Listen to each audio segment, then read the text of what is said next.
All right. Let's see if we can get this working. Um, so, I figured that I would do a little bit of streaming, which it has been a minute since I did that before. But let me get this camera down a little bit so that my bridge and everything is in focus. All right, and then do a quick check on my phone, make sure everything is copacetic. Da, da, da, da, da.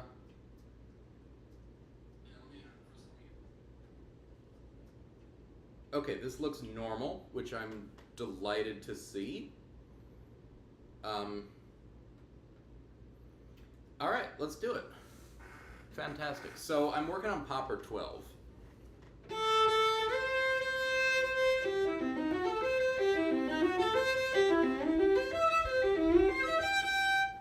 So this etude is all about hand position and shifting between hand positions and sort of the difference between a closed and a more open position, I think. Especially, like, even in these first two beats.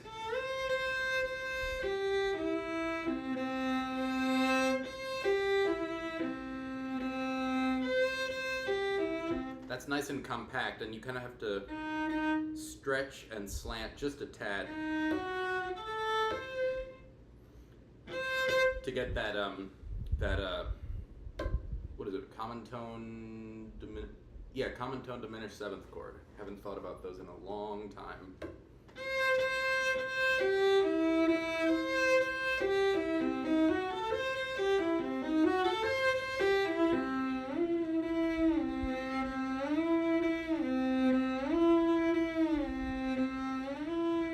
So, basically I'm going for making sure everything within these positions is in good shape, and thereafter working on the shifting between them.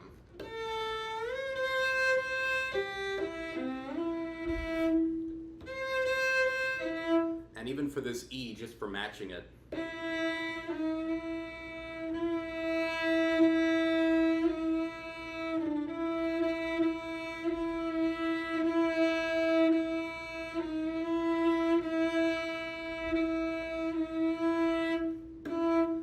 Less weight on my left hand. It's starting to choke a little bit under that.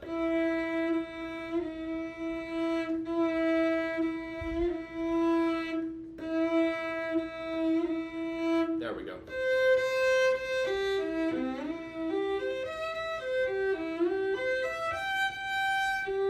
So this is one of those where within that hand position it's not in tune. So I need to close it up a little bit. And in fact, let me put the drone on. That's what I was doing earlier today when I was practicing this etude.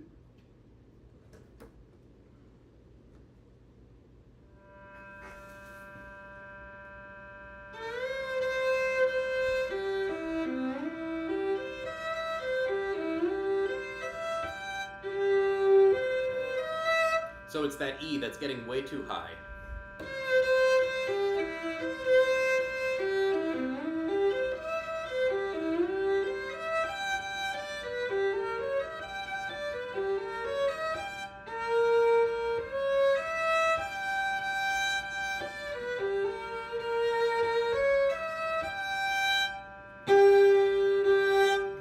And then the other thing that I'll mention about this that I sort of realized, when we're in a position like this and we're going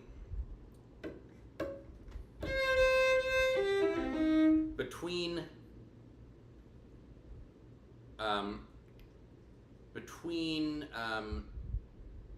sorry, I'm losing my train of thought.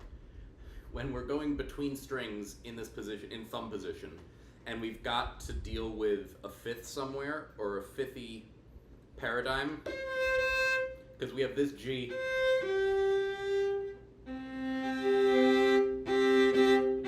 and this C, and anybody who plays cello knows, most likely, how terribly troublesome perfect fifths can be.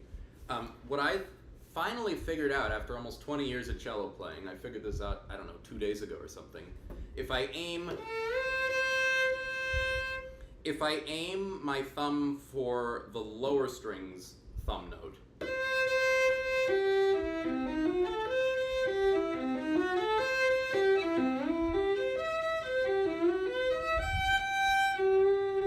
I undershot that one, but the point is, at least on my instrument, where the fifths need to be a little bit like that, focusing on that bottom note really was a key behavior.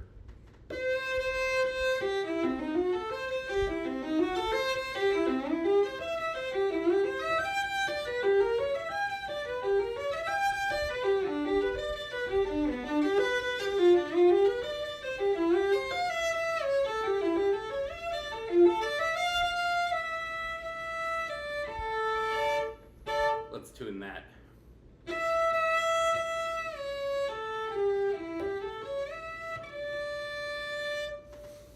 And let's see, we're around D minor. Let's get an A drone.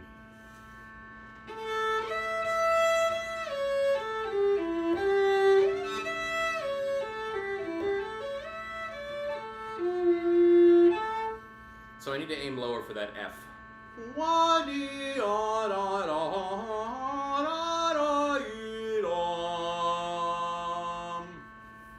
Nice and tempered out.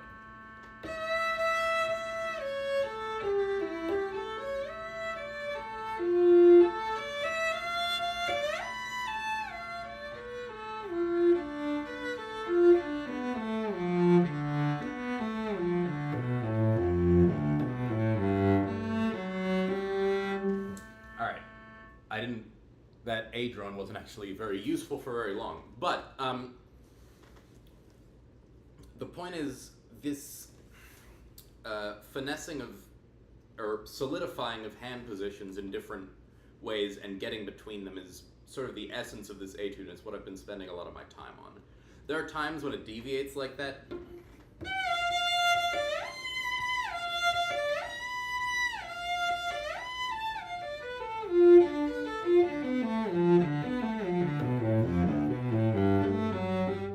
Something like that, where it's more about an expressive shift to a new position, and just for a brief period of time. The other thing I'll say, I try to do all of the fingerings that are in here. Obviously, if you're playing, a concerto or something in orchestra, you're probably just going to use your own fingerings. You might not expect any to be in there in the first place, unless it's, an edited edition by somebody who put a set in, or what have you. Something like this, though, I think it's really instructive for us to be able to look at what Popper was thinking and try to conform to that system. So that's one of the focuses I've been doing here. The other focus is actually on doing his original bowings. If you're playing Brahms, you can't necessarily be expected to do his original bowings, because he is his original slurrings entirely, because he's slurring lyrically. Popper, and in terms of the phrase, I'm sure Popper considers that as well. But most importantly, sorry, I need to.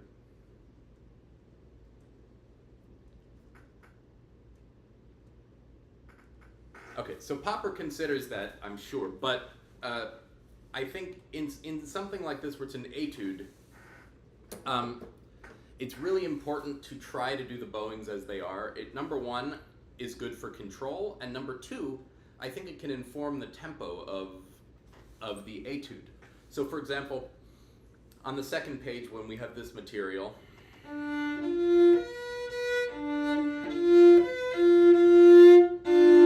me just get situated there.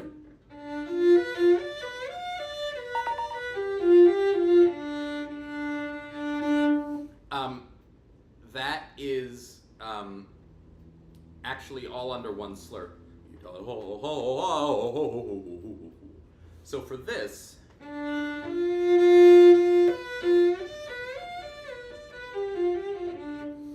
sort of informs the tempo, because if you try to go too slowly on, and I'm not talking about for practice, I'm talking about in the final rendition. When I'm practicing, I split them up so that I can actually fit what I need under a bow in a slower tempo that I'm practicing at. But it's showing me that maybe, just based on the physics of the instrument, where we want to go is this.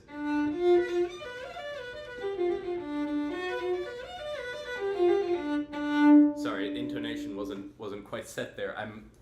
I'm still struggling a little bit with that line, but let's go on to the sort of B theme for now. Back on the first page. I know you guys can't see this. If I had a second camera and some fancy streaming setup, then I would be delighted to provide it. But as of right now, I have no such thing.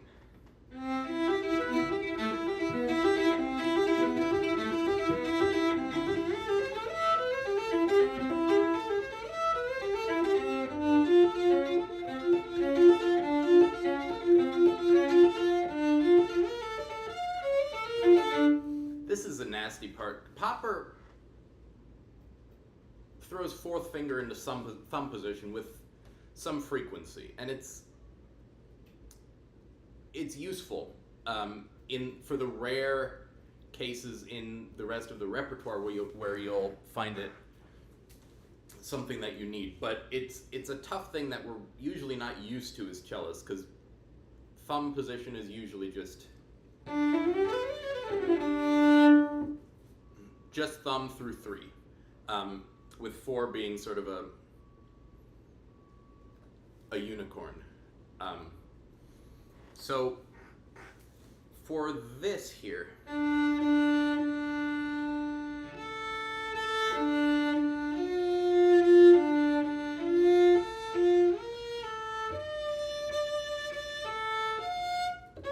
you gotta really bring the elbow around, bring the arm around. Oh, maybe not that much.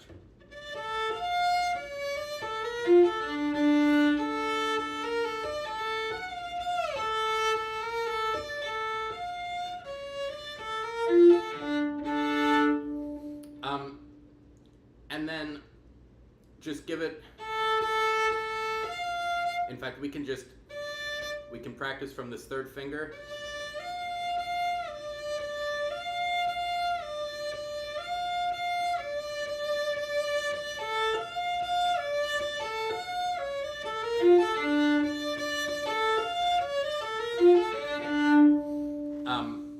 But we need to make sure that we can get all the way up to that without overshooting it.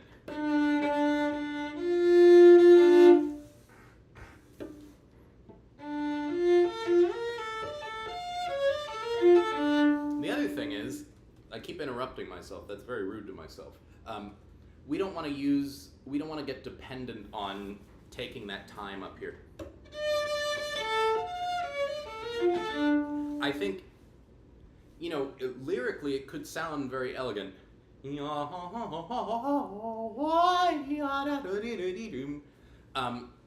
I think maybe in a performance of this, it could be a nice thing to add. But I think for study purposes, we want to keep it in time to make sure that at least we can do that, so that we don't rely on taking that time as an anchor, we don't want to be doing it just because we have to. So Scooby Dippa Dippa Dappa Doopa Deepa Dappa. Okay, so now let's see if I can do it in time but not play it completely out of tune.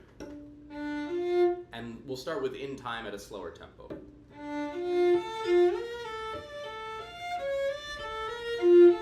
Undershot it just a smidge.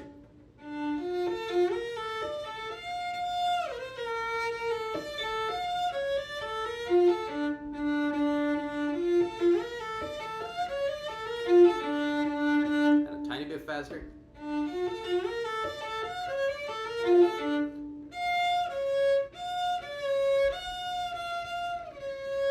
I have to think of my hand like one of those, those menus on a website where you click a little arrow and it opens up, and then you click the arrow again, it comes back up. I think they're called accordions. I need to think of my hand almost like that, or my positioning in general, because I have to be ready to come back into a more closed position here.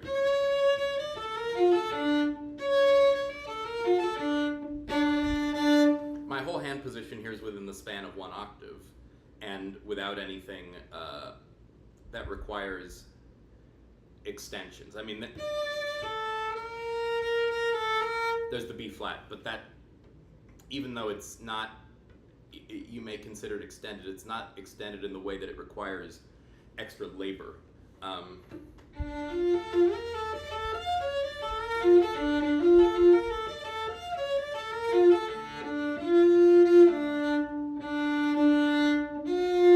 Now this thumb transition,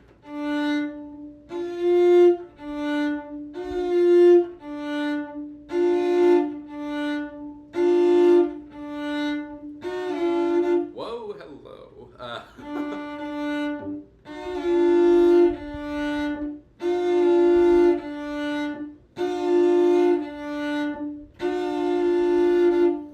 So because we have this here,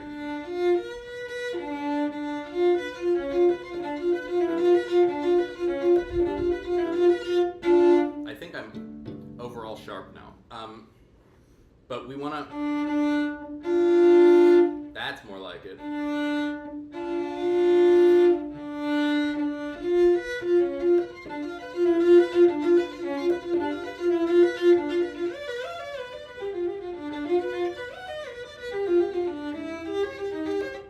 Now I'm getting sharp again. That's rude.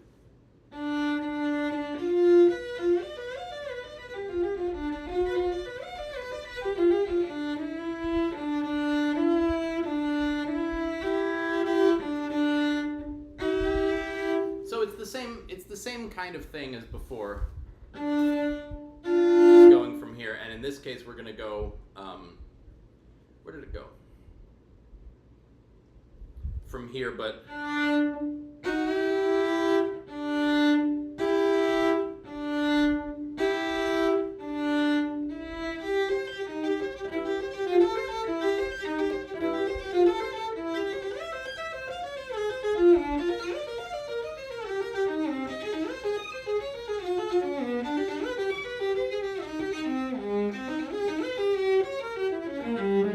okay, so this is a tough part. I think the reason it sounds better than the rest of the etude I've played is because I've already been woodshedding it a ton today. So yeah, we need, let's backtrack a little bit.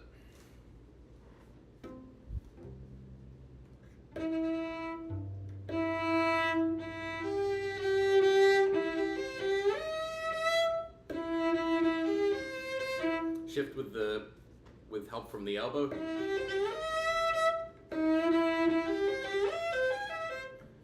But don't overshoot it.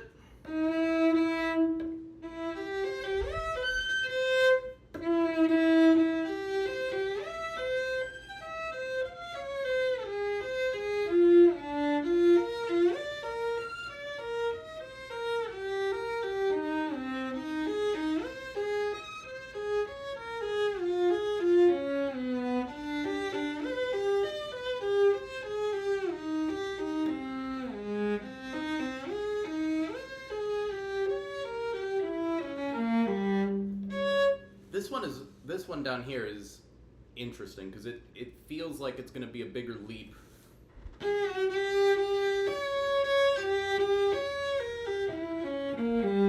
Because again, if we're using thumb or 3 with thumb like we're used to,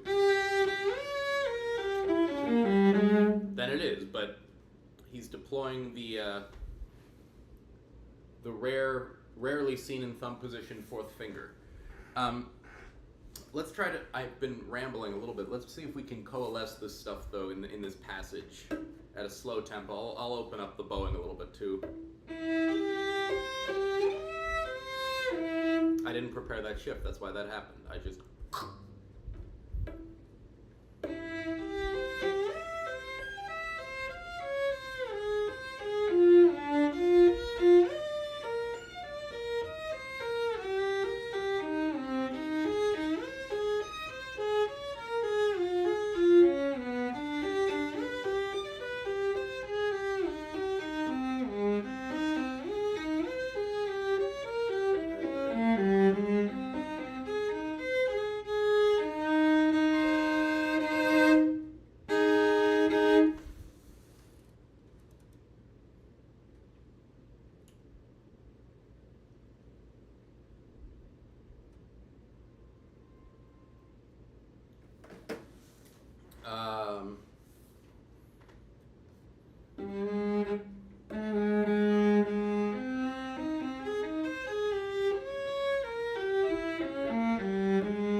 diminished seventh chords here, those are like mega closed position.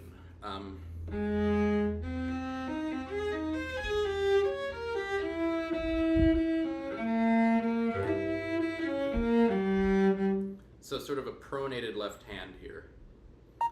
Nothing off the wall, but let's look at it. We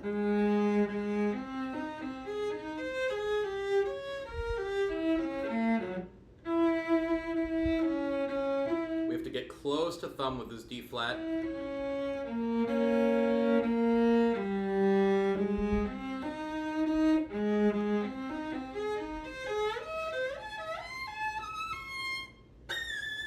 Whoops. Okay, let's look at this last line here. This keeps tripping me up because it's hard to keep track of when to put 3 down and when to put 2 down. And like I said, I'm trying to be very religiously obedient to Popper's fingerings. So yeah, let's give this a whirl, as they would say. I don't know who would say that. It's what I'm saying.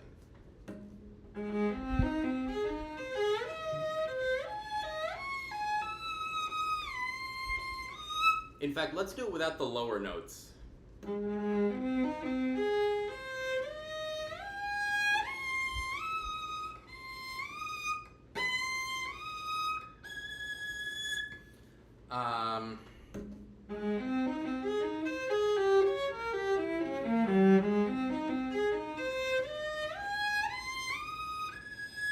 So I think in general, I don't have to move quite as much for those upper notes as I sort of feel in my soul.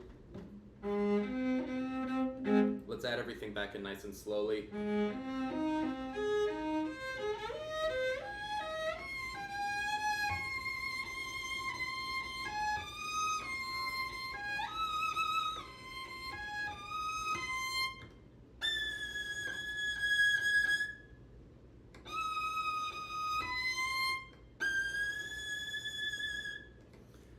Okay, better. But it still feels a little dangy.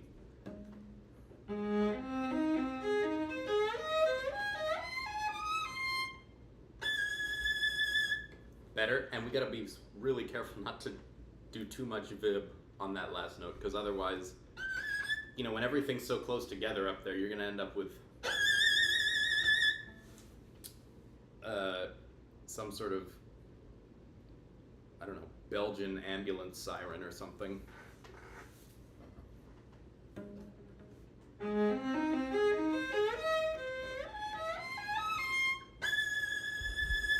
That's better. Let's try from the top, see how we do it. Again, this is not like a full practice session of this piece. It needs to be very in-depth, and I already spent a lot of time today and in other days working on that. But it's time for me to see how some of this work has paid off.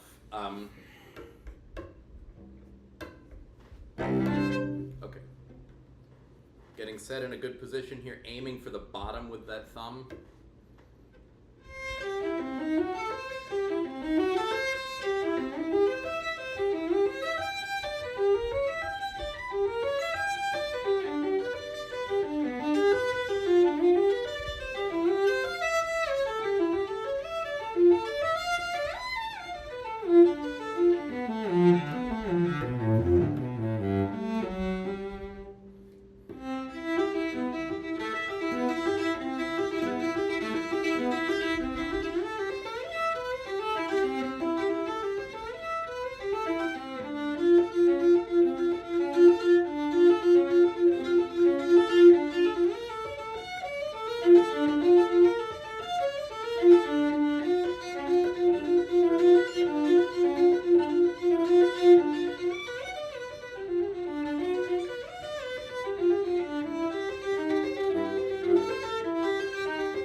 Messed up a couple fingerings. There were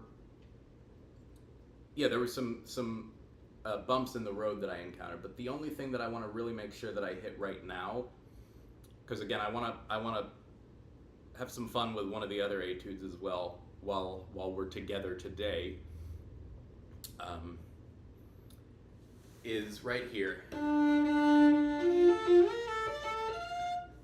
I think the problem is maybe that I'm not hitting it with the right part of my pinky, and I'm a tiny-handed fellow, so I, at least compared to like my height, so I need to, or at least it feels that way when I'm playing.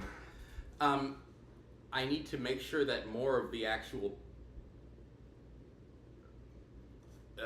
finger itself, instead of like sides of it. And when you look at that, that kind of fixes the intonation too. But once we get a little bit faster, then not as much so.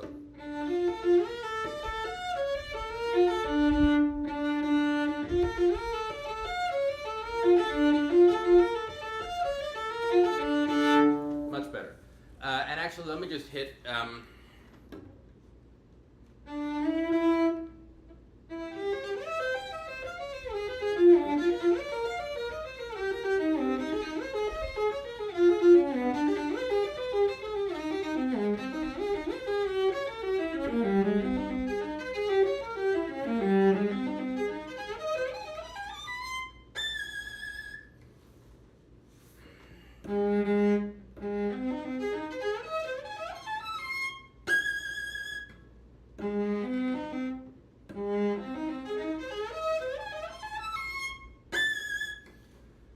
This is not reliable in the least.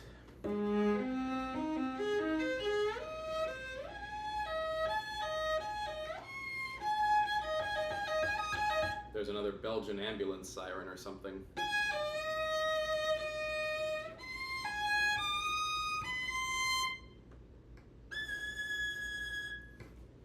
So I think I need to have a little bit more faith that Popper's choices of when to use 3 up here and when to use 2 are truly informed by his knowledge of the instrument. Let me place a little bit more trust in old David here and see.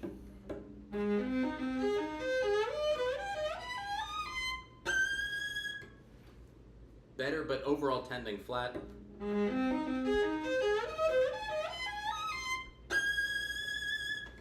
Better. Plenty of work still to do on it, but I want to hit 22 for a little while because it's a nice palate cleanser, and I worked on it a little bit recently, but before then I hadn't really touched it since college, I think. And Popper 12, I don't know when the last time I touched it in earnest was. I might have been 15. Very long time ago. At least it feels that way.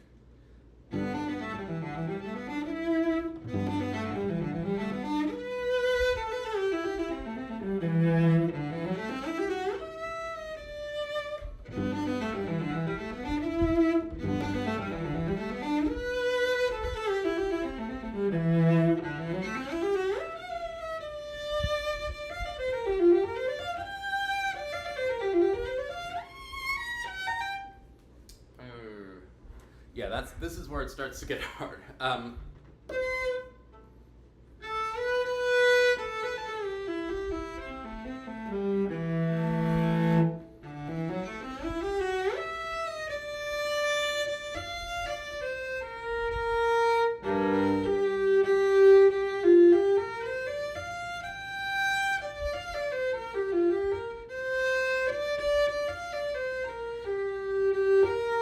So I need bigger spread between 3 and 1, and I need to keep aiming for the bottom with my thumb.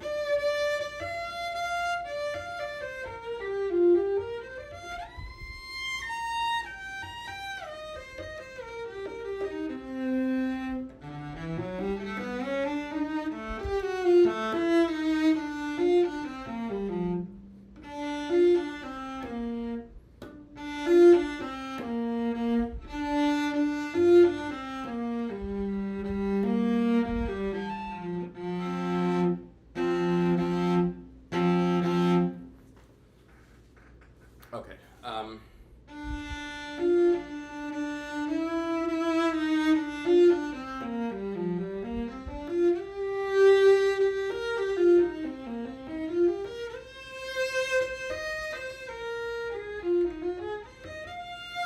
look at that, more 4 in thumb position. David.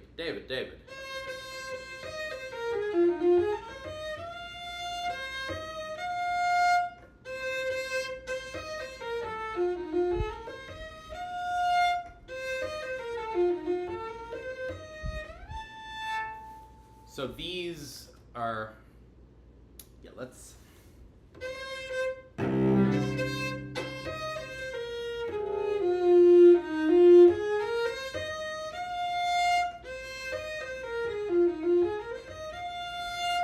There we go. So I just need to.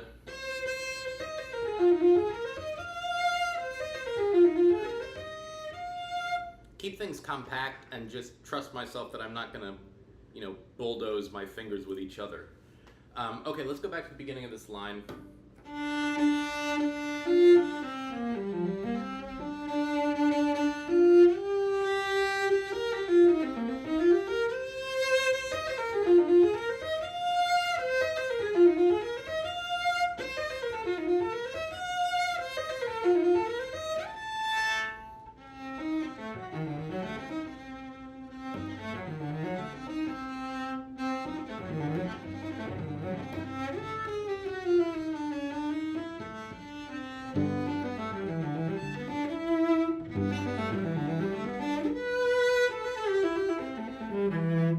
Too high on 3.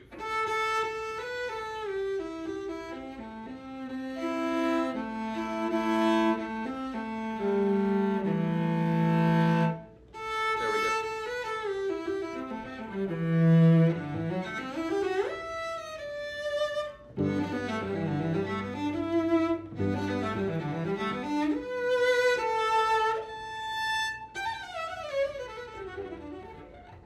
This is another part where he put just a giant slur, and I'm trying to see how I can possibly respect it. Because if it's over all of this, I'm going to split the bows for now.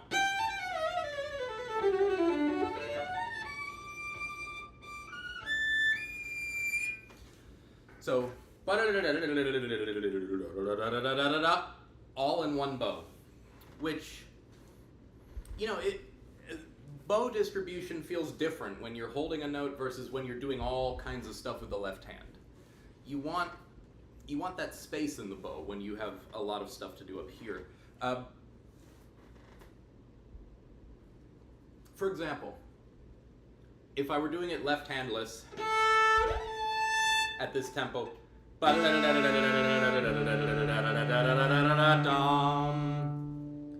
sorry. Oh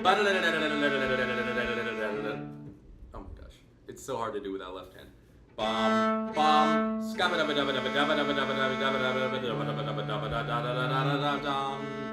Easy as pie, comparatively. But when you have to add all this,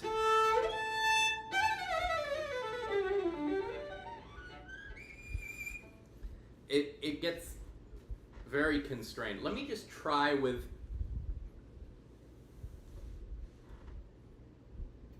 Let's see what I want to do for bowing. For now. I'm going to do three groups, 2 groups, and then the arpeggio, just for now.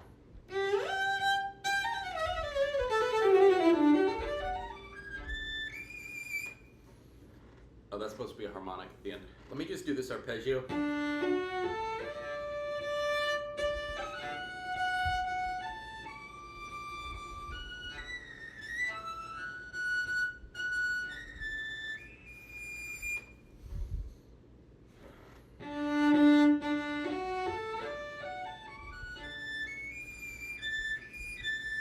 So gotta have kind of a rocking motion to do this fingering.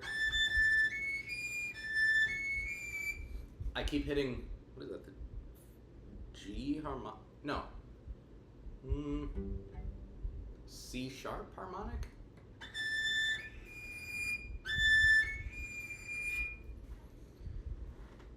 Let's try.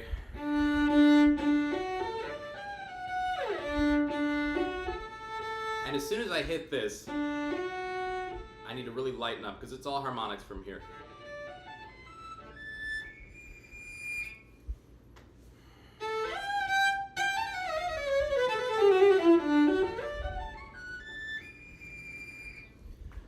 Now that more or less was okay, I think, but let's see if we can actually get it under this bow, which is a wild, and I was trying earlier, I had mixed success.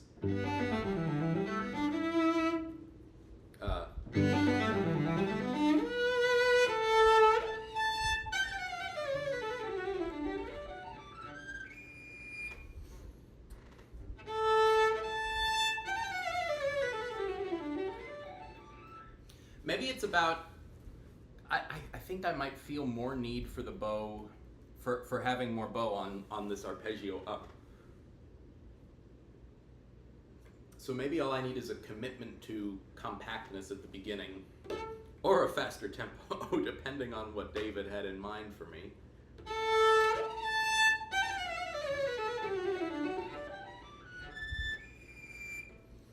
Okay, that worked. I messed up and I didn't use his exact fingering, and again, like I said, I'm trying to be very strict about doing his because, you know, he was one of the foremost cellists and writers of educational material for the cello ever, probably. And he probably, you know, has reasons for this, and I want to respect that and learn as much from Mr. Popper as I can.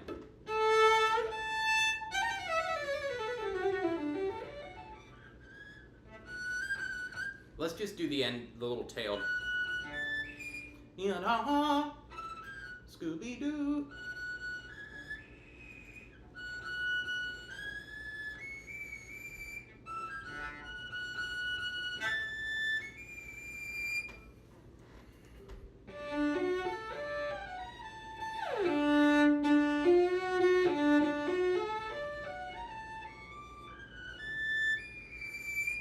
Better. It's doesn't like to speak very well on right now, but doing what I can.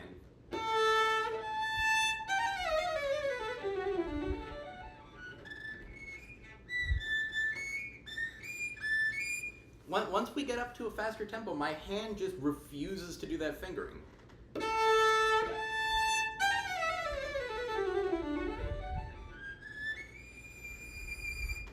Better. I'm going to work more on the harmonics actually speaking another time, because that's kind of boring, and I'm also probably getting new strings soon.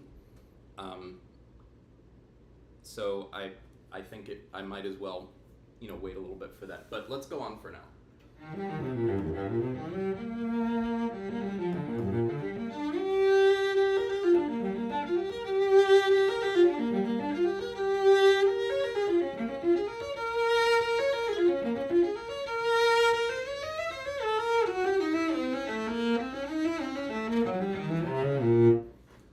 Let's check the fingering here, because I feel fine about what I was doing, but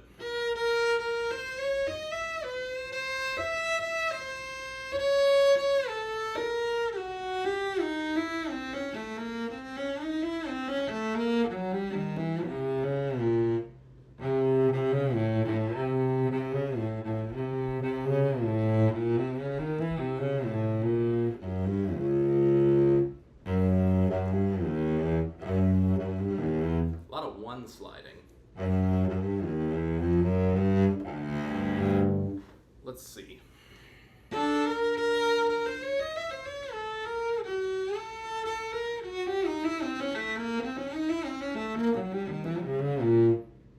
have to just internalize that this is A natural down here.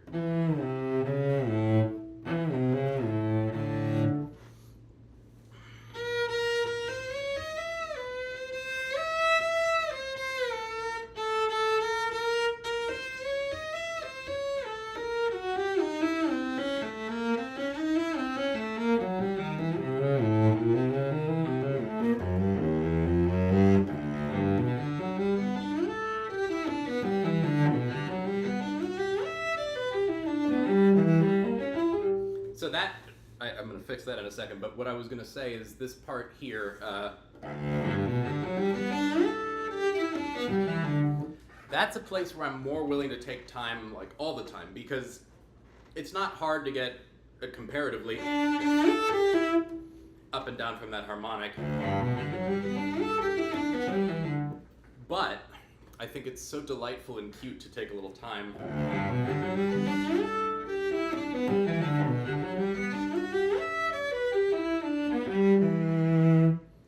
And then for this E down here, I have to just not be afraid to extend out just a smidge so that I can grab that note in the right place. Where's a good place to... Let's go back to that. Oh, I forgot my cute thing. Although it is in fortissimo, I need to be a very loud cute.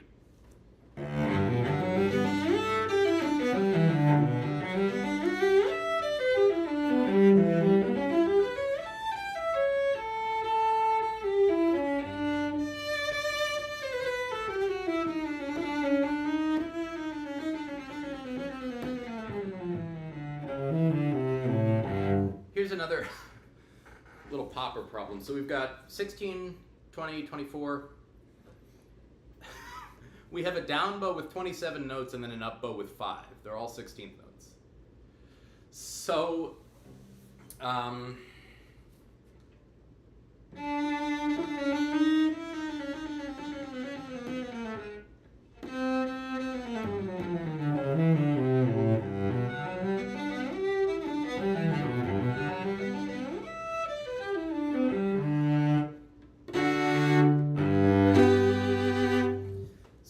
this is, by the way, it doesn't have to be about popper. It can be anything music or anything related. Feel free to use the chat, and I have it up here on the right side of my screen. I can see what y'all are saying, if anything, and respond accordingly. Anyway, let's investigate how we're going to deal with this. The good news is it's all in piano. And I think if we want to try and keep everything right in time,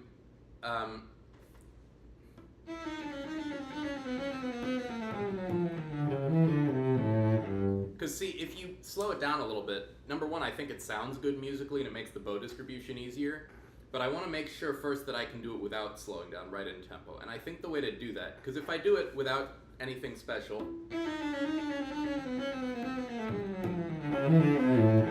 big bulge. So I'm just going to go a little bit more tasto there. I'll angle my bow and creep up to the fingerboard for a moment.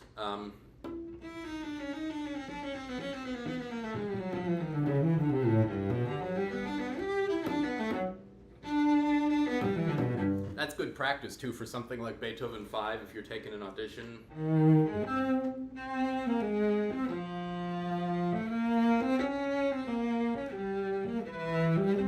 Something like this.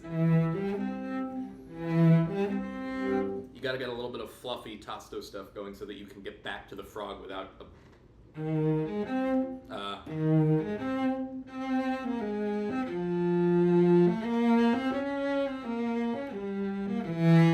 without a big bulge like that.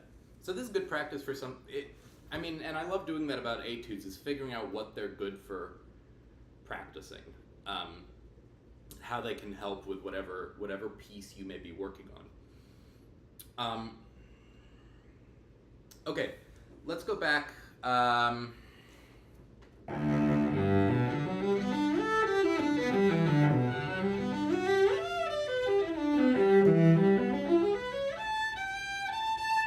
I kind of like quit paying attention for a minute there.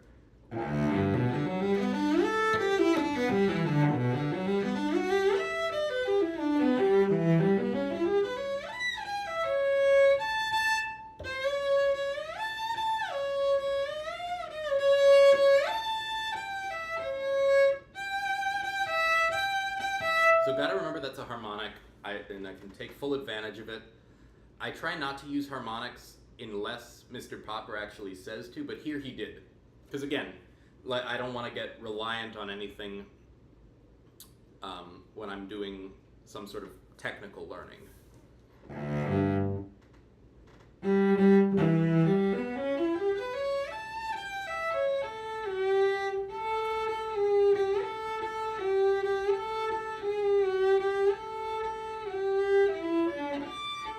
And then just this shift.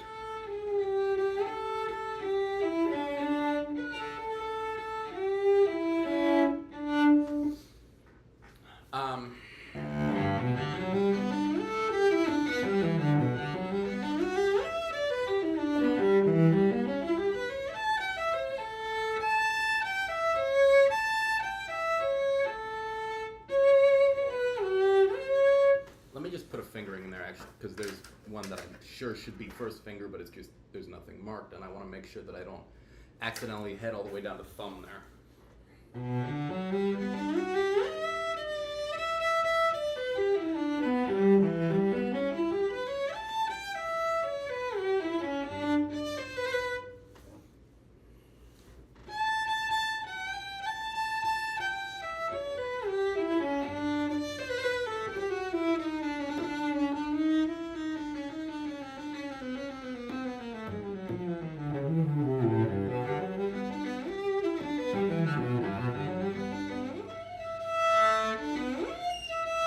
This is another one.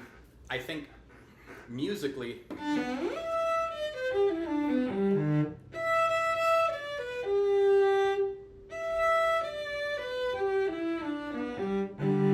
it wants a little bit of time going up there, but I want to make sure I can do it without.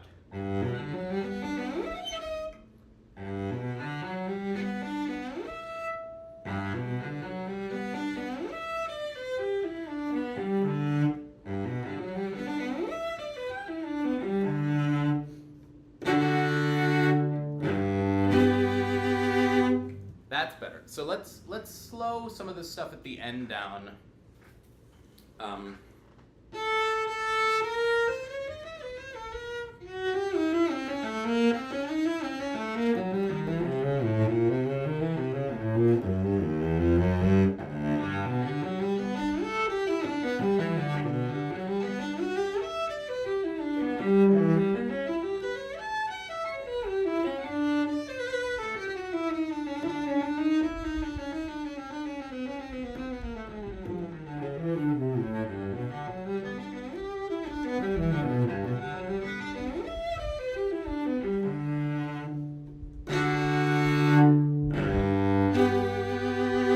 Okay, plenty of work to do, but